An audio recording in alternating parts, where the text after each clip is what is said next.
The reset, as they call it, is actually a factory reset where you press the button and you go straight back into the EU, but we are going back in without actually being in. So we're going to have a dynamic alignment. Every time the EU changes their rules, our rules will change. On British thought leaders, Catherine McBride talks about plans to reverse Brexit and take Britain back into the single market. They're going to charge us a fee. And we haven't agreed to what that fee will be. We're going to let them tell us what the fee is. Really? And we'll pay it. Catherine says the reset would give Brussels control over UK imports and trading standards. Now we're out. We've started lowering those tariffs and we've started importing goods from other countries. And the EU doesn't like it. They want to keep us as a captive market, which is what I think this reset is all about. Right.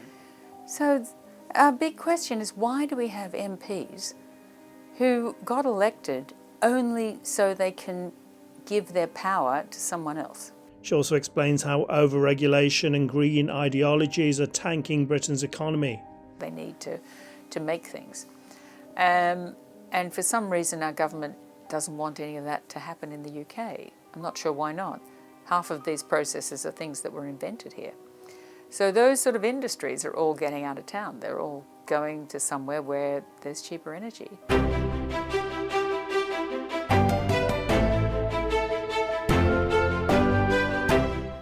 Welcome to British Thought Leaders. I'm Lee Hall. Today I'm sitting down with Catherine McBride, who's an economist and fellow at the Centre for Brexit Policy. Catherine, thanks for joining us. It's my pleasure. I'm glad to be here. There's a lot of rumblings starting in the media about this UK-EU reset. And can you explain to us what it is and what's going on? It's the most peculiar thing because the Labour Party was elected with a slight idea that they would improve our relationship with the EU, which seemed a bit strange to me because I am a trade specialist and I look at the trade statistics all the time. And there's been no obvious change in our trade with the EU compared to our trade with other countries. The big change in our trade has been our green policy.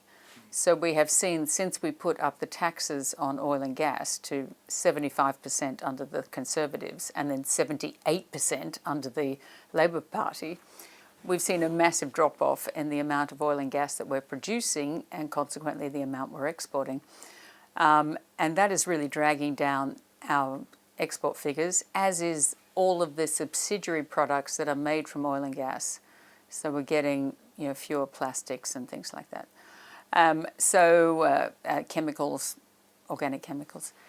So there were a few problems which had nothing to do with Brexit, but everything to do with our own government policies. And yet, when we discovered this improving our relationship with the EU, what it appeared they actually meant was allowing the European Commission to make all of the UK's rules. So the reset, as they call it, is actually a factory reset where you press the button and you go straight back into the EU, but we are going back in without actually being in. So we're going to have a dynamic alignment. Every time the EU changes their rules, our rules will change. But we're not actually going to be a member, so the Labour Party doesn't have to admit to people what they're doing. So we have no say in what the rules are, we just follow. Absolutely no say. The good side of that is we at the moment are not paying to be a member of the EU, which is massively expensive now. France in this budget is paying over £20 billion. But which, their economy is about the same size as ours. So you'll find our payments will be similar to theirs. But they get a lot more out of it in terms of farm subsidies because they're a much bigger country and they have more farmland.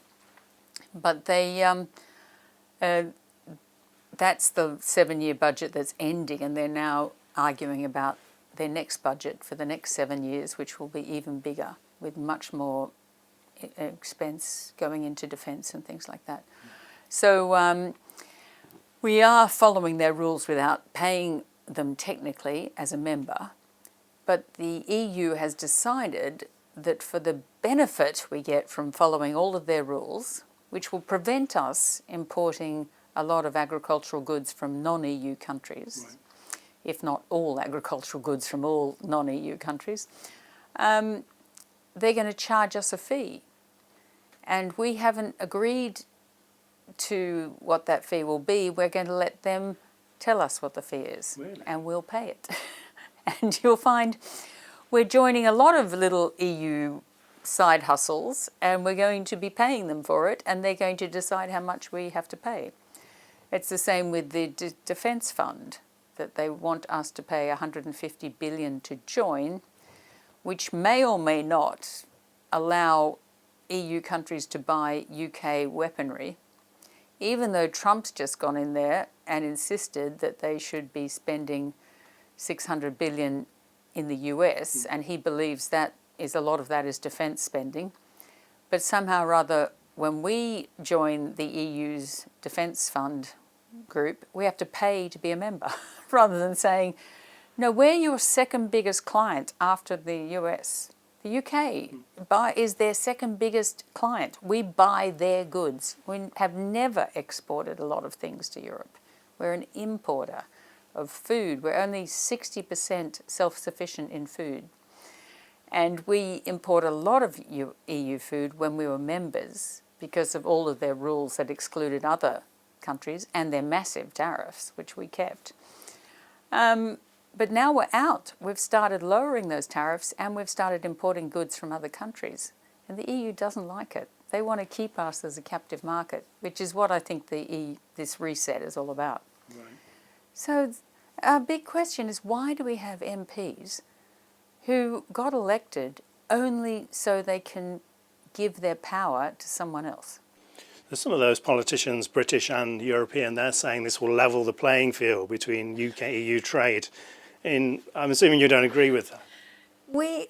Our playing field could not be less level if you tried. Right now, without following their rules exactly, we're importing 1,000% more fruit, vegetables, products made with meat and fish, products made with fruit or vegetables, such as fruit juice. 1,000% more comes into the UK than we export to it. You know, we are not a big food exporting nation. The same thing happens with the industrial goods, but I'll get into that later. The idea that there's a level playing field is just a joke, because the EU still subsidises its farmers, and it pays per acre. It just gives them money, which we used to give our farmers, admittedly, when we were members. This is called the CAP, the Common Agricultural Policy Payments, and it's done per hectare of land. So this is just kind of money for owning farmland. But we've stopped doing that to our own farmers. So we're importing subsidised food from the EU and saying, oh, it's a level playing field with UK food. No, it's not. We're actually paying farmers to stop farming.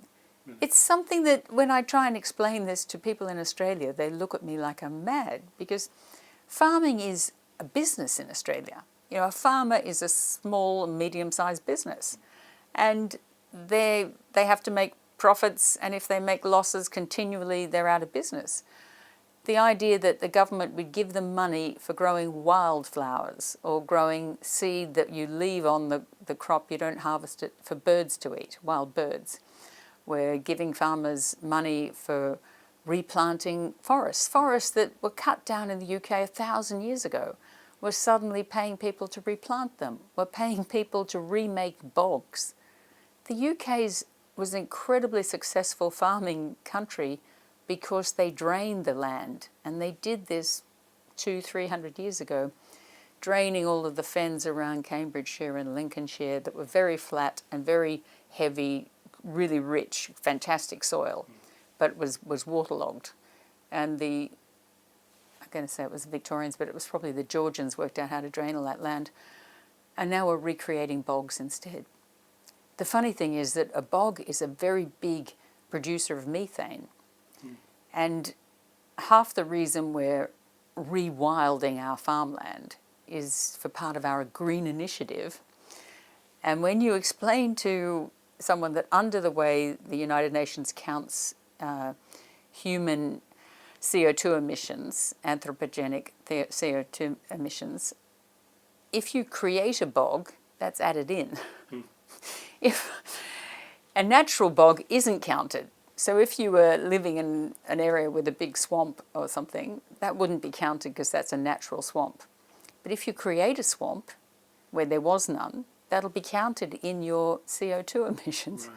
So we're actually paying farmers to push up our CO2 emissions with the left hand, and then we're paying them to bring them down by growing trees and wildflowers with their right hand.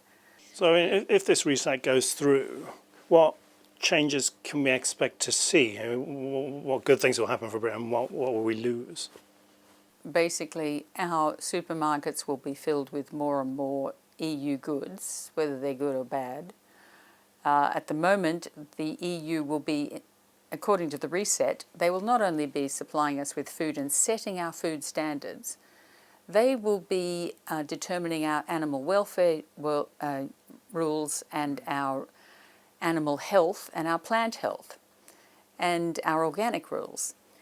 Now, the EU does not have a good record in any of those areas. Right now, there are 3 countries with foot and mouth disease, something that devastated UK farming in the late 1990s, just before the millennial. And we're going to have no border checks between those countries and ours. There's something like 11 out of 27 countries in the EU have got African swine fever at the moment. And we're going to allow their pork to just drive across the border with no checks. It's the most extraordinary thing. The last people you want in charge of your animal welfare is probably the EU. They're still allowing the force feeding of geese to make foie gras. They still actively have fur farming, something that another member of the Labour Party has a private members' bill going through Parliament at the moment to even stop the sale of anything made of fur. And we stopped fur farming around 2000, I think it was. But now, on one hand, in the Labour Party, someone's trying to stop the actual import of fur. And in Europe, that's still a really big industry. We've stopped all hunting trophies here. I don't think the Europeans are that concerned about that sort of thing. It's not their problem. There's a whole lot of we've stopped live animal exports, and the place we used to export live animals was to the EU. And our animal rights organisations were so upset about that, they've actually stopped that.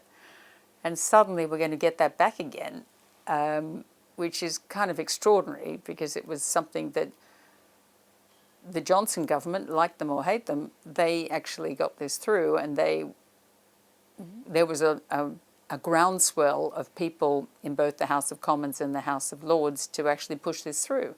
So when they were blocked on so many other things they want to do, this one was not blocked, and this got through. And now we're going to reset with the EU, who's going to, of course, throw that one in the bin as well. So it's quite extraordinary that we would give these powers to the EU. The worst thing that would come out of it is right now we have the ability to buy food and agricultural goods. It's not always food. A lot of them are things we feed animals or things we use in food manufacturing. And we can import those from much more efficient producers. The EU is not an efficient producer. We can import them now from the US, and we could import them from Brazil, we can import them from Australia and New Zealand, who are both internationally incredibly efficient food producers. They export food all around the world. And we've got trade agreements with them. We've got trade agreements through the CPTPP with Peru and Mexico and Chile, who all export a lot of fruit and vegetables. We've got trade deals with Canada, that's one of the world's biggest pork exporters. We've always had trade agreements with Africa, and we've done a new deal with the South African and East African countries. And we've got trade deals with the Caribbean. All of those countries, we could import better, cheaper food, and instead we're going to tie ourselves to the EU. So those ones will be off the table if we go along with this reset? Yeah, probably. I mean, unless they are prepared to make goods that meet all the EU rules, Right. and that the EU doesn't change their rules to upset them, which the EU has been doing recently. It's been changing its maximum chemical levels, and it's been doing it very quickly without giving its suppliers enough time to comply and things like that. Another problem that is not a benefit is since we left, we've been able to do more scientific farming, because the EU has always protected itself by using what they call the precautionary principle. So they never tried to prove that something was good or bad. They just said, oh, well, it might be bad, so we won't allow it. And this was a great way of protecting themselves. And they've been taken to the WTO about it several times, and they just ignore that and pay the fines. We have, since we left, developed quite a few new technologies. They are gene editing rather than GMO, where they're changing one or two genes in a plant to either make it resistant to a disease or add some beneficial thing to it. And this is something the UK has always been really good at. But last time the EU banned it, most of our best scientists moved to the US, where they could continue doing this work. And we were just getting back on top of this again. And now suddenly we've got the EU arriving on our doorstep, going to make the rules. And so all of this stuff will go out the window again. And that's really silly because A, it's something we're good at. B, we have a large population and a small landmass. We're importing 40% of our food. If we can develop different types of food that has a higher yield, we will benefit. That's really good for us. But it won't be good for the EU, who want us to buy their food. They don't want us to make higher yielding food because we've got very clever scientists, even though that's what we were doing 200 years ago.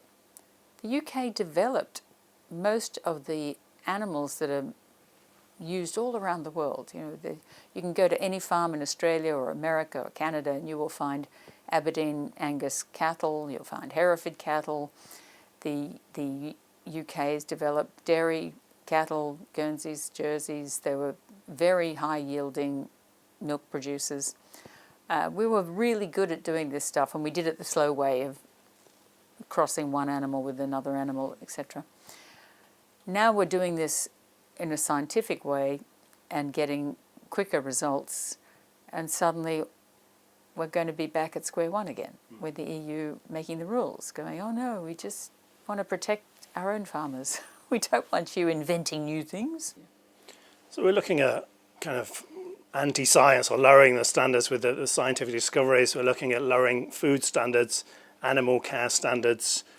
We're looking at giving away sovereignty to choose to make a trade regulation that's better for Britain. Why? How do we understand that the British establishment would want to do that? Why? There is a group who I believe are religiously aligned to the idea of a sort of a European government. You may say a United States of Europe, but I don't think it would be anywhere like the United States, because there is nothing democratic about Europe. Its leaders in Brussels are not elected. They are not there because anyone wanted them there. So I think we would get, as many people make fun of this, and they call it the EU SSR. So they get much more of a Soviet-style combined conglomerate, if you like. But that's the only excuse I can give it. They're either, as I said, they're either very silly or very lazy, and they just want someone else to do the work, and they will just follow the rules and turn up in their constituency and cut a few ribbons and get the income and the accolades of being a minister, an MP in the UK government, and not actually have to do any work. It's either that, or they really believe that there will be this one world, one Europe government who will let them be in charge. And it's like that is definitely not on the cards. If there's ever one European government, I can guarantee that none of the people presently in Westminster will be anywhere near the top. They may all see themselves as somewhere near the top, They may have even been promised that they will be allowed into the top echelons if they can drag the UK back into it. But we all know that's not going to happen. No one in Europe was ever interested in what the UK had to say when we were members. We were always voting against the things that they were proposing. Usually the lone vote against, or maybe 2 or 3 other rebels might join us. But the vast majority had absolutely no interest in doing what the UK wanted. So, because this sovereignty is not just food. This reset also covers all of our industry, because they want us to join the EU's emissions trading scheme, so our carbon price will be the same as their carbon price. And they also want us to put up the same carbon border around the UK as they're going to have in the EU. Right. So any goods that come in from another country will have to either pay the difference between their carbon price and the EU's carbon price. And the EU's carbon price is very high. Our carbon price is lower because there's a lot less demand for carbon emissions trading, mainly because we've deindustrialized so quickly. So we just have fewer companies that are actually producing a lot of carbon dioxide and need to buy these allowances. I've been writing about this recently, and it is quite shocking as to how many companies are either producing less or gone out of business or leaving the country. And it's from the oil and gas is down enormously. We've had not 1 but 2 oil refiners have closed this year. Well, one's actually closed, that's Grangemouth, and then a second one, Lindsay, has gone into administration.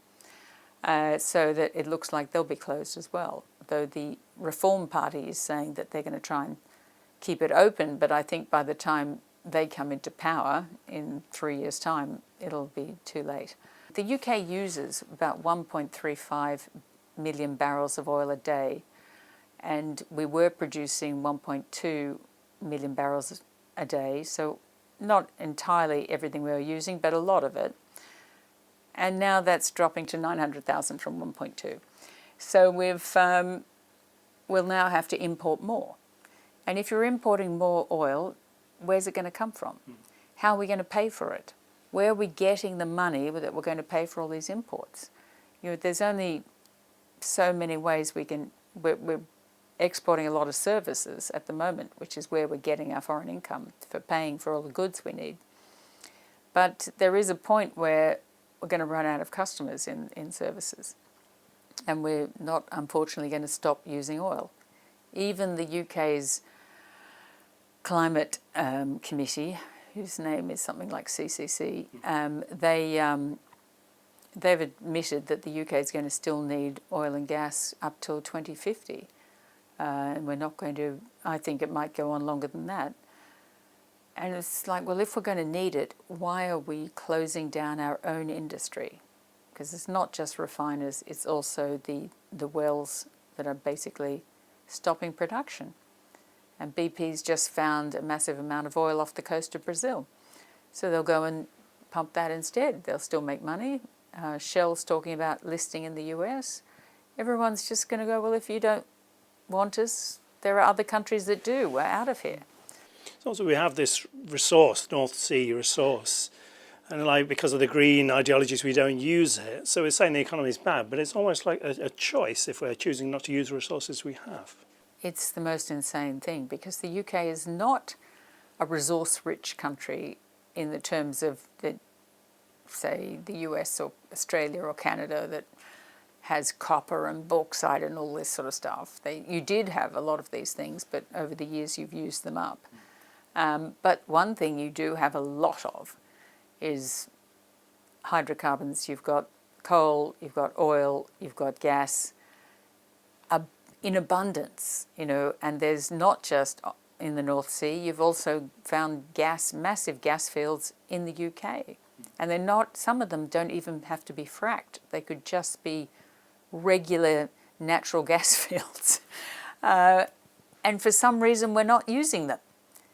And you could because Norway mainly uses its hydroelectric power to run the country, but they export their oil and gas because it's a massive resource for them. Right. And we could be doing that. If you really want the UK to be green, that's fine. But while India and China are burning coal, and Germany and Czechoslovakia and Poland are burning coal, why aren't we selling them the coal? It's beyond me. It's like, well, Germany doesn't have the quality coal that the UK has. They burn lignite, which is a brown coal. It's very, very polluting. And that we could replace. And that would help the atmosphere. That would actually put less carbon dioxide into the atmosphere. But we're not doing it. We're keeping our coal in the ground.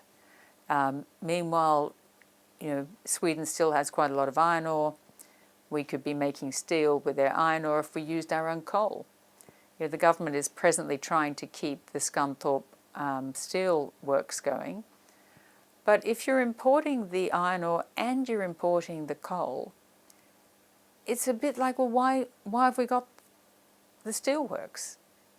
For every ton of steel, you're importing 2.7 tons of raw materials. It's like, well, that doesn't make any sense. If you're not supplying at least half the raw materials, as in the coal, then you've got to question why we're going to save a steelworks unless we're actually using a lot of steel, which we aren't at the moment either. We're just not building things.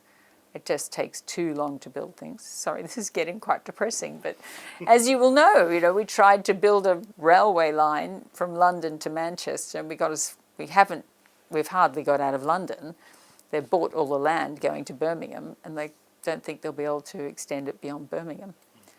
And so the idea that, we'll use a whole lot of steel, we'll make bridges and we'll tunnels, and it's just not going to happen.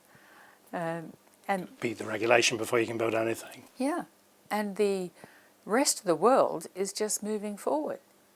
One of my favourite things, I'm a bit of a nerd, but if you go on the internet, you will see the 10 great infrastructure projects happening in the world or in Australia or in the desert or whatever. And it's extraordinary what people are building everywhere except in the UK. It's like, we're not building anything.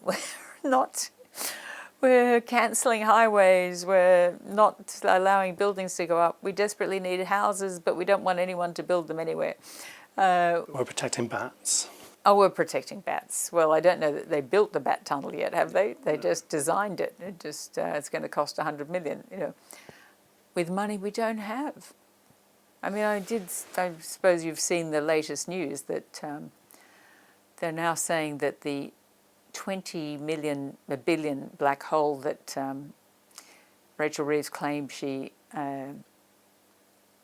inherited from the Conservatives, which many people said was not real. But now it is real, and it's 50 billion. That's a year later, right?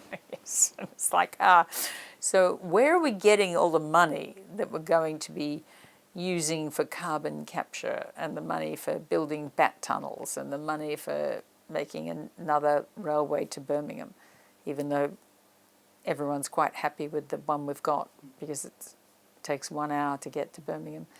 They're going to reduce it to 50 minutes, and apparently that's worth billions of pounds. No. It's like, no, it's not. No, it's not. When President Trump was here, he had a dig at the wind farms, and now his administration are rolling back a lot of the green measures. They're saying it's the greatest deregulation in American history. And they were saying that families are paying billions every year in these kind of hidden green taxes. And would you agree that green measures are being used as this kind of financial measure, or this kind of stealth tax? It's not exactly a stealth tax. If you look on your electricity bill, you'll see that you are paying for this. But it is a burden on the country in many, many ways beyond the actual bit that we subsidise for the wind farms. Because by having wind energy, we need to have a backup energy system. So it's not just the subsidies for the wind farms. It's the fact that we have to spend a lot of money balancing the grid. So they have to be aware of when the wind's going to pick up, and they have to pay people to turn off their wind farms, or when the wind's going to drop and we have to beef up either the gas-fired electricity, or there's one or two water, double dam systems of producing electricity. Apparently that's the fastest system. Right. And all of this is a burden on our economy, because by having incredibly high industrial energy, that's half the reason we've deindustrialized. One half is all of the oil-related things, but the other half, the industries are closing down here because it's actually too expensive to run an energy-dependent industry here. So we've seen people like Ineos, which was the UK's largest chemical company. They are now a multinational. They have operations all around the world, but they're moving a lot of their operations out of the UK to other locations, some to Europe, but some are going to America because America has much cheaper energy, and America is very pro-oil and gas because they understand that it's not just oil for petrol. I mean, gas is incredibly useful as a way to make fertilizer. Oil and gas have a very high heat for industrial uses, something that you cannot get out of electricity. You actually need to burn things sometimes to get up to the sort of 4,000 degrees or whatever they need to make things. And for some reason our government doesn't want any of that to happen in the UK. I'm not sure why not. Half of these processes are things that were invented here. So those sort of industries are all getting out of town. They're all going to somewhere where there's cheaper energy. And our government did think, oh, well, we'll be a service energy. We'll be service economy, it'll be fine. But they've never worked in, say, the City of London, where I spent many, many years working in the derivatives business. And even then, everything was electrical. If you had a power outage in the dealing room, it was over. You could lose millions in seconds. You had to have backup electricity to keep your dealing room open. And there was a time in the 90s when the IRA was blowing up buildings in the city where almost every dealing room I know had a backup dealing room. Oh, right. Where they kept outside of London. They had to pay to keep these things going, even though no one was there. But this was the location that we would have to go to if we got the call that, oh, sorry, the IRA blew up the building last night, so you're all going to Surrey, here's the address, off you go. Because they couldn't afford to be closed even for a day, and so even if the bomb just blew out the windows, which happened twice to buildings where I was working, you couldn't keep running in that environment. So it is something that dealing rooms should be aware of. And so to suddenly have an intermittent electricity supply is not going to work for that industry, and that's our biggest industry. And it's also not going to work for this idea will be the place where all of the tech bros want to come, and we'll have the data centers, and we'll have the AI revolution will all happen in the UK. Well, that's not coming either, because that relies on electricity, plentiful, cheap electricity. And that's why Trump is so completely on the ball on this and understands that that is something that he is promoting. He wants to make sure AI happens in the US, so he's getting cheap power there. And he's also organised for AI to consider going to some of the Gulf countries because they also have huge amounts of cheap power, and that's a great idea. But the EPA reforms, the Environmental Protection Agency reforms in the US, are incredibly important. They did announce about 31 of them in March, which I was surprised got virtually no press outside of the US. And admittedly, people were distracted shortly after that by the introduction or the threats of tariffs. But that was a fantastic thing, because the other cost to our economy, besides incredibly high electricity bills and lack of resources, people don't want to invest here in case you become the next oil industry and just told, oh, we're going to push your taxes up and take away all of your write-offs, your tax write-offs, etc., which they've done. But you find, as we were talking about building a railway to Birmingham, and we can't do it, and any plans anywhere involve so much environmental red tape, and there are so many people to get approval from, and there are so many ways that activists that oppose it can take you to court and delay it or kill it completely. And this is the same case in the US. The US was having the same problem. So Trump's EPA is cutting all of that back, and cutting it back to what used to be the environmental agency's job when I was growing up. You know, I was a big environmentalist, but for me, environmentalists meant clean beaches, save the whales, save the polar bears. You know, don't kill animals, stop, you know, paying to kill eagles and things like that. Where now we've got wind farms that kill birds all the time. We've got offshore wind farms that are killing the whales or driving the whales crazy. No one's quite sure what happens to them, but they keep beaching themselves. We've got a whole lot of environmental things like bat tunnels, but we've kind of lost our way in terms of the basics of what we're trying to protect. And when you're happy to see birds being killed by windmills, wind turbines, I meant to call them, which is a proper name, but they are effectively just windmills, large, very big windmills.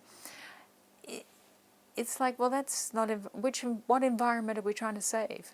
What is the point? If we've plastered the UK with solar panels that don't really work because we're too far north, that's not an environment I want to save. I want to save the sort of green and pleasant land, but that's all going to be covered in solar panels any day now.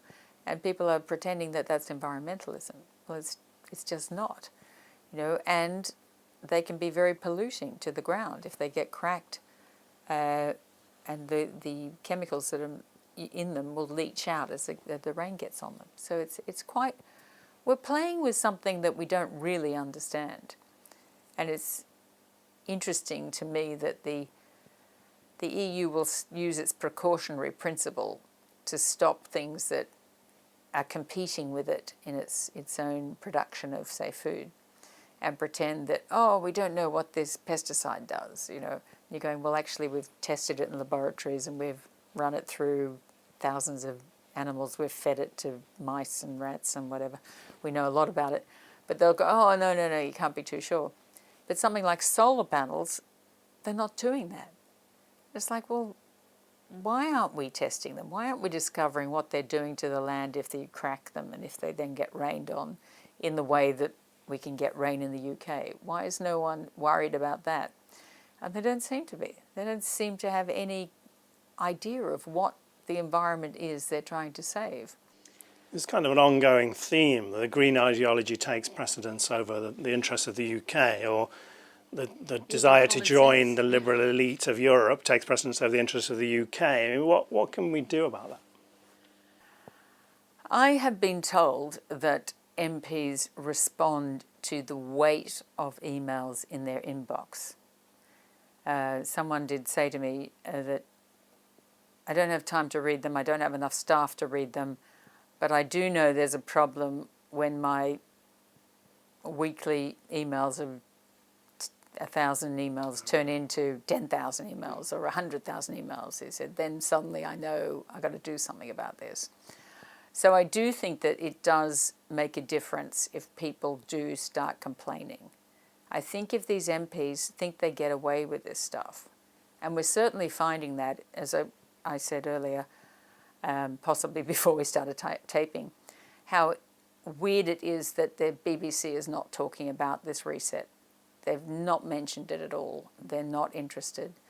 They gave a few photo ops when President Macron was over here shaking hands saying he'd take back one illegal immigrant or something. They like that. But in terms of the actual structure of the reset, they haven't looked at it at all. They haven't talked about it. The Sky News, I haven't seen it on that either.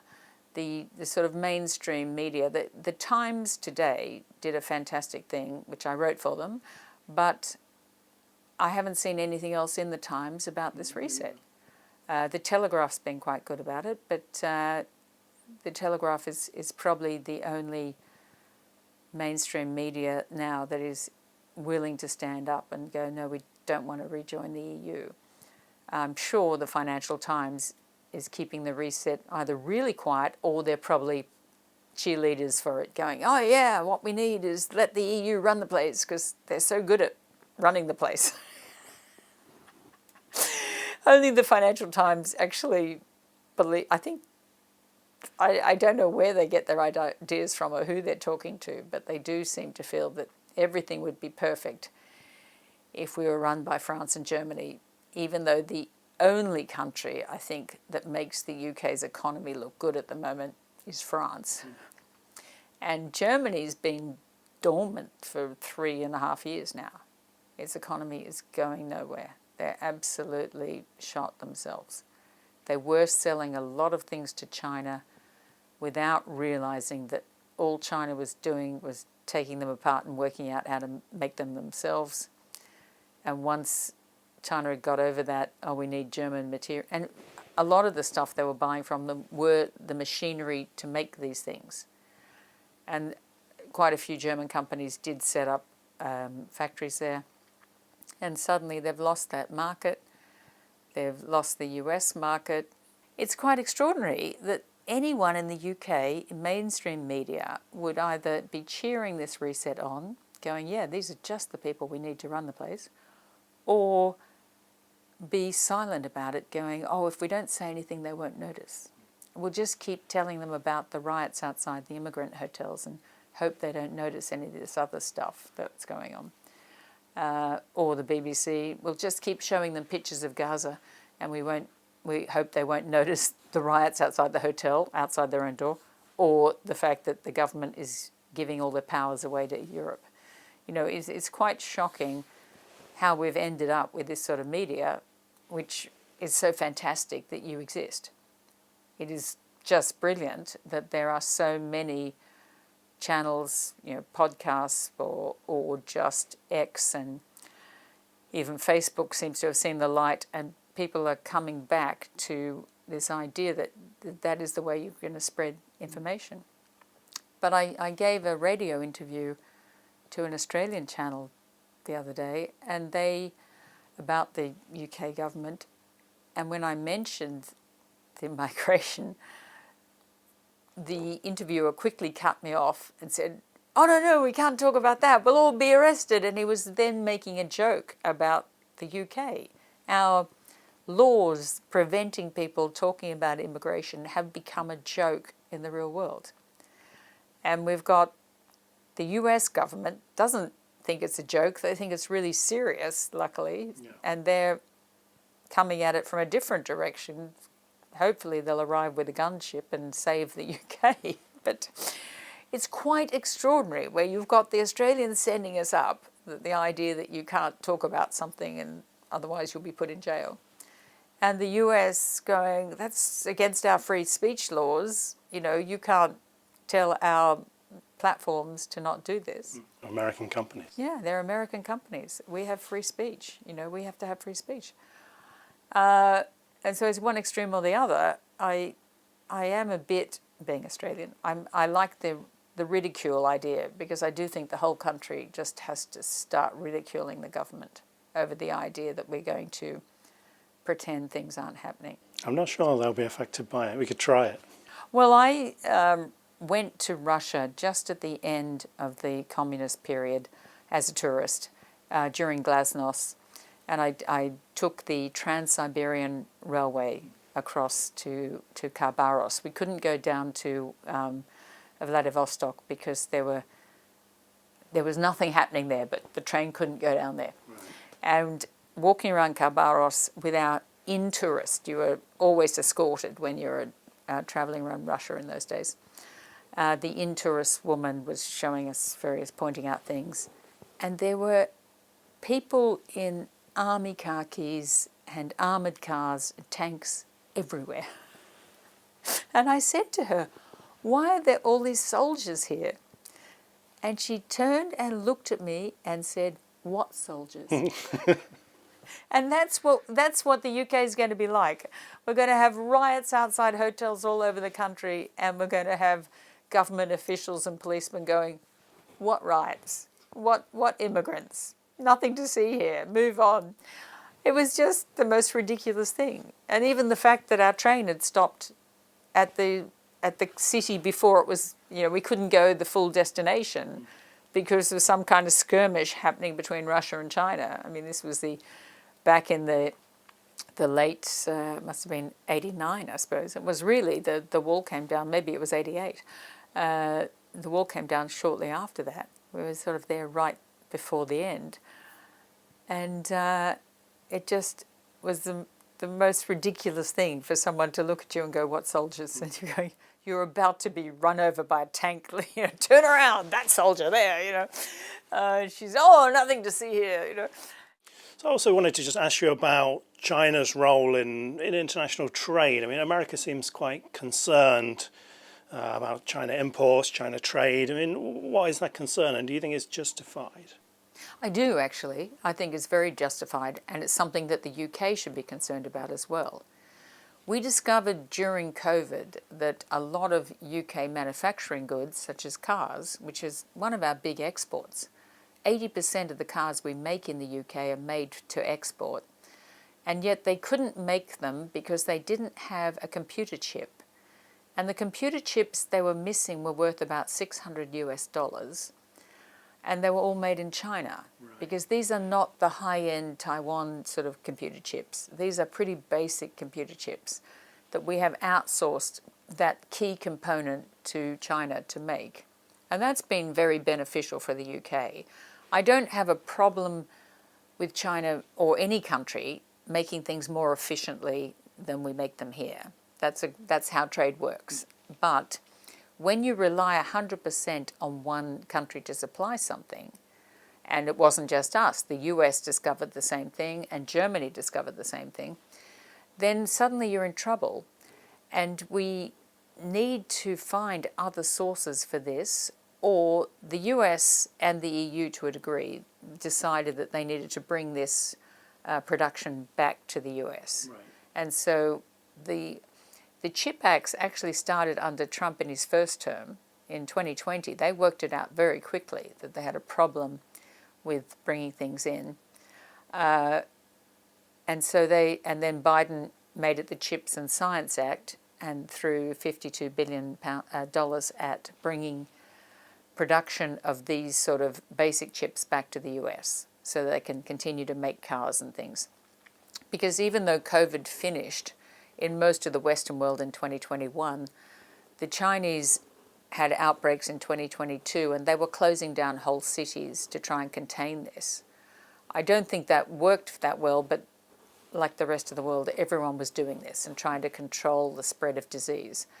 And that meant that people couldn't go to work and they couldn't make these chips, so they couldn't export these chips. So we suffered, they caught the cold, and they sneezed and we caught the cold.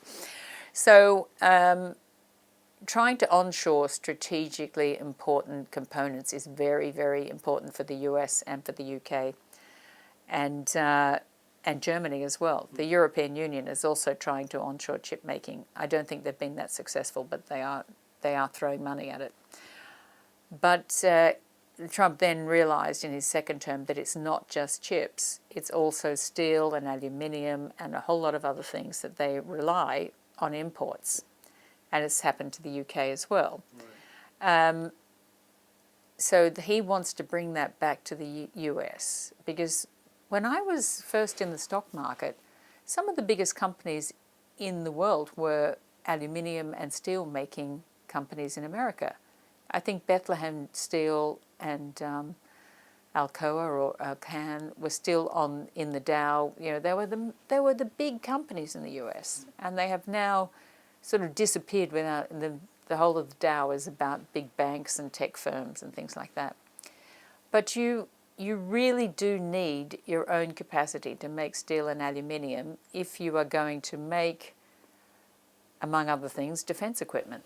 National security issue, you can't make it. So it is definitely a national security issue. I'm 100% behind him putting the Section 232 tariffs on steel and aluminium to try and get that back into the US. So yes, the US has to make sure that it is making all of the things that it's going to need to make its defence equipment, because it knows that its most likely opponent in any war, and I hope there isn't one, will probably be China. I mean, Russia is now a much smaller economy. They're still pretty ruthless, as we've seen with what's happening in Ukraine, but I don't think that they would be able to take on the US. But I think China probably could, because China has developed a big army, a big navy, a big merchant shipping fleet, big air force. They are punching in all directions. A lot of drones as well. Yeah. And the other thing that they are now looking into, which will probably get also hit with a Section 232 tariff, is the pharmaceutical ingredients. It is quite interesting that most of the US's pharmaceuticals, well, a quarter of them are coming from Ireland, and they're generally made by US companies that have a base in Ireland, because Ireland has lowered their taxes and given them a lot of write-downs for research and development and things like that. So the US is kind of importing things that could be made in the US, and I think Trump is going to change his tax code to try and encourage those companies to come back again. And though China is only supplying the US with about 3% of finished pharmaceuticals, they've been very clever. The 3%, they do sell the US the majority of its antibiotics and its antivirals. And a lot of the packaged medicines that we buy are well and good for, if you've got some really exotic disease or whatever, the lifestyle drugs, whatever, that they're getting out of Ireland. But if there is ever a war, the thing that we now all take for granted, but the thing we will need the most of is antibiotics and antivirals. Right. And that is something that China at the moment controls. And the US has to get that back. The other thing I wanted to ask you to do with China is, they say they're a superpower, world's second biggest economy, but then they trade as a developing country. I mean, how should we understand that? What's that all about? Unfortunately, the rules of the WTO were written by people who were probably old at the time, probably very honourable people who felt a pride in being a developed country. So it's like the 40s or something? No. The GATT, the General Agreement of Tariffs and Trade, I think that's what it stands for. The GATT was in 1947. But the WTO was only started in 1995. Now, admittedly, they had lots of discussions for about 10 or 20 years to try and get to that point. They didn't just wake up in 1995 and say, okay, we're going to have a World Trade Organization. They had many rounds of discussions, and some, including one in Washington, that was picketed by a whole lot of people who look like Antifa today, but they didn't want anything to do with world trade. They were all sure world trade was an evil thing. They had Uruguay rounds. They were all going all around the world trying to get the rules together. And there was this strange idea that countries would be honest enough to vote to be a developed nation, because you get to declare whether you're developed or undeveloped. And you get different deals if you're in different countries, yeah. Right? And if you're a developing nation, or a less developed nation, I think is the technical term, you don't have to allow other people's goods into your country. You can protect your own industries. You can subsidize your own industries. There are a whole lot of benefits, because the idea of the WTO was not to make it an exclusive club where only the rich people trade with each other, but to try and help developing nations to develop and to become a rich nation themselves. And it's been incredibly effective. And there were countries that were incredibly poor that are getting into the lower middle income brackets, and lower middle income countries have become middle income or higher middle income. And world trade has done so much for the world in terms of everyone's wealth and life expectancy, and complete hunger has virtually disappeared. There's a whole lot of things that have happened through trade. And a lot of people will also say to me, well, yes, but in developed nations, they've actually had a much bigger divide between the rich and the poor. And I'm not going to dispute that, but I do know that for the Gini index, which compares the differential between poor people and rich people in a rich country, but if you actually compare absolute poverty, and I had the benefit of travelling around a lot of Asia when I was a child, with my parents, obviously, but there were, people in India were they were at absolute bottom. And now, of course, you wouldn't recognise the place. When I was first taken to Singapore, we had to get immunisation for pretty much every disease under the planet. And now I would happily go to Singapore to get any medical attention I needed. It's gone from being a place where you could still get typhoid, smallpox, hepatitis, you name it, to suddenly a place which is all bright lights, all singing, all dancing, all medical attention, all mod cons. And that's happened in my lifetime. And that's to do with trade and a very good tax system and a very clever government. But, a lot of it is trade. But yes, it was kind of crazy that they had these rules for developing nations without ever imagining that countries that maybe weren't so developing would elect to be considered a developing nation. So they thought everyone would be honest. Yeah, but not just honest, but be proud to be, that they would all want to say, oh no, I'm developed, I'm not a developing nation, without realising that the clever nations, and it's not just China, India did this, India still trades as a developing nation in the WTO rules, South Africa, Mexico, who are them? There's 6 of them. Brazil, I think, and I'm just trying to think who the 6th one is, but there are 6 of them that are at the very best middle income, very worst rather middle income, and they're all pretending to be developing nations and using the same rules that apply to Bangladesh and places that and Vietnam, and there's a whole lot of countries that have done really well out of trade, but they were very impoverished when they started doing this. And as I said, in the 60s, India and China were definitely developing nations. But now, not so much. No. Once you've got a space program, I think you can forget pretending you're a developing nation. And yet they both still do. And the West allowed them to get away with it. So rather than say China's a bad guy, you've got to sit there and go, well, we wrote the rules, and when we could see they were evading the rules, everyone was too embarrassed to go, oh, I don't think you can do that anymore. And the WTO rules are unanimous.